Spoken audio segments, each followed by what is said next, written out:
Un diplomate de la Confédération vient nous dire qu'il y a un petit problème, les Iraniens aimeraient se retirer dans leur salle et aimeraient prier, il n'y a pas de tapis de prière.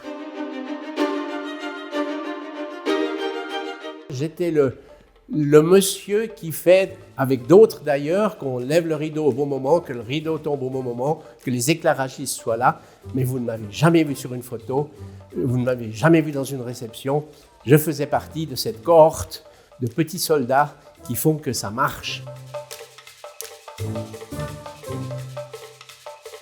En 1999, le président de la Chine arrive en visite officielle en Suisse, et ça se passe très mal à Berne. Les manifestants tibétains sont pratiquement sur la place fédérale. Jiang Zemin s'exprime très durement face à Madame Ruth Dreyfus en disant « Vous avez perdu un ami, vous ne savez pas gouverner votre pays ». Et le lendemain, il devait venir à Genève. La question était « Viendra-t-il, viendra-t-il pas ?» Et Madame Brunschwig-Graf, sachant qu'il allait venir, c'était environ à 19h, nous apprenons que le président chinois vient, me demande de faire des recherches avec les archives d'État pour trouver tous les liens qui unissent Genève et la Chine au cours des siècles.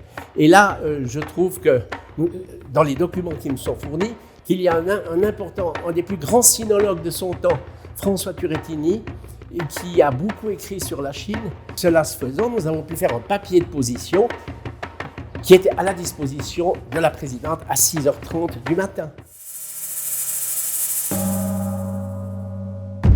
Nous apprenons en plein mois de juillet 2008, le 17 juillet sauf erreur, que le 19 doit se tenir à Genève une réunion sur le nucléaire iranien avec les diplomates fédéraux, avec les gens qui étaient sur place à la chancellerie. On a mis en place ce sommet en 2 jours presque. Un diplomate fédéral, un diplomate de la Confédération vient nous dire qu'il y a un petit problème, les Iraniens aimeraient se retirer dans leur salle et aimeraient prier, il n'y a pas de tapis de prière. Nous n'avions pas 10 minutes, nous n'avions pas 1 heure pour réagir. J'étais aux côtés de Dominique Louis, qui était chef du protocole adjoint. On se dit, qu'est-ce qu'on fait? Dominique Louis a traversé comme une fusée la rue de l'Hôtel de Ville, est arrivé chez le père Glosu, a dit, Père Glosu, est-ce que tu n'as pas une dizaine de nappes à nous fournir? Glosu nous a apporté les nappes, on est reparti tout aussi vite, remettre ces nappes en priant, que les Iraniens ont pu prier, et nous avons appris par la suite que tout avait été bien dans le meilleur des mondes. Mandela était reçu par le Conseil d'État à la salle de l'Alabama. Moi, je me trouvais devant l'entrée de la maison Tavel. La circulation, la police avait bloqué la rue et je vois une voiture avec un couple et un bébé. Et les gens voient sortir Mandela avec sa chemise tellement traditionnelle, enfin, on le reconnaît entre mille.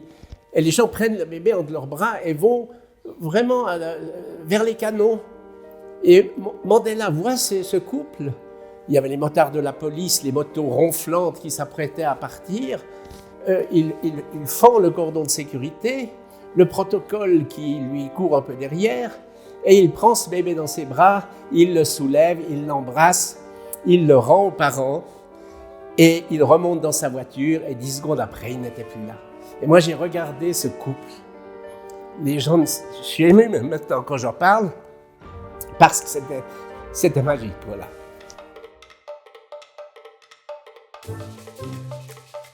Et donc, nous étions à l'hôtel de ville, mobilisés, mais à 22h, le secteur vieille-ville était calme. Tout se passait dans les rues basses, à proximité de Plain-Palais, avec des déprédations terribles, des incendies, des bagarres, etc. Et curieusement, ça c'est aussi Genève, la terrasse du café de l'hôtel de ville était ouverte. Et il y avait quelques clients. Et tout d'un coup arrive une bande de casseurs, cagoulés, en noir, bref, une espèce, je pense, des gens du Black Bloc, qui sentaient l'essence à plein nez, qui sont arrivés avec 3 cocktails Molotov. Le 3e a été lancé contre la fenêtre du bureau du chancelier d'État, qui par chance, ça c'est un vrai miracle, ne s'est pas cassé, et derrière il y avait des tentures, des rideaux en nylon. Donc je vous laisse imaginer ce qui se serait passé si ce 3e cocktail Molotov avait explosé.